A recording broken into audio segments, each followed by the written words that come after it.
ఇక చివరగా మీనరాశి వారికి ఈ వారం ఎలా ఉంటుంది గురువుగారు? మీనరాశి వారికి 2 గ్రహాలు యోగిస్తున్నాయమ్మ. చతుర్థంలో శుక్రుడు, 6లో కేతువు. లక్ష్మీ కటాక్ష సిద్ధి అనుకూలంగా ఉంటుంది కాబట్టి అవసరాలకు ధనం లభిస్తుంది. ధనాన్ని పెంపొందించుకునే వీలు కూడా కలుగుతుంది. కృషిని బట్టి ఫలితం ఉంటుంది కాబట్టి ఆర్థికపరమైన శ్రమను అధికంగా చేయండి. ఆర్థిక ఫలితాలు అనుకూలంగా ఉంటాయి.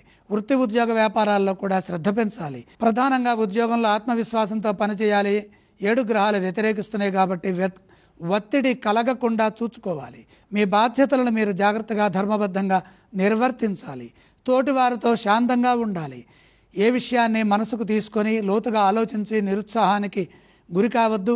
కాలానుగుణంగా ముందుకు సాగండి. మీ సొంత ఆత్మీయ విషయాలు ఈ వారంలో ఇతరులతో ఎక్కువగా పంచుకోవద్దు.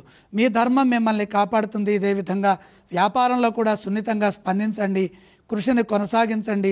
సమయస్ఫూర్తితో పనిచేయడం ద్వారా పరిస్థితులు సానుకూలంగా మారుతాయి. పరిస్థితులకు తగ్గట్టుగా నిర్ణయాలని మార్చుకుంటూ అవసరాలకు తగ్గట్టుగా ఏది మంచి ఏది చెడు అనేదాన్ని బాధ్యతాయుతంగా ఆలోచించి విజయాలు సాధించాలి. శుభం జరుగుతుంది. ఓర్పు, సహనం, పట్టుదల ఈ 3 మిమ్మల్ని ఉన్నతులను చేస్తాయి.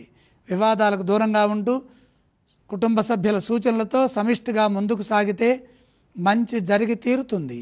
మీనరాశి వారు ఏ స్తోత్రం పఠిస్తే బాగుంటుంది? మీనరాశి వారు నవగ్రహ ధ్యాన శ్లోకాలు చదువుకోవటం అత్యుత్తమం.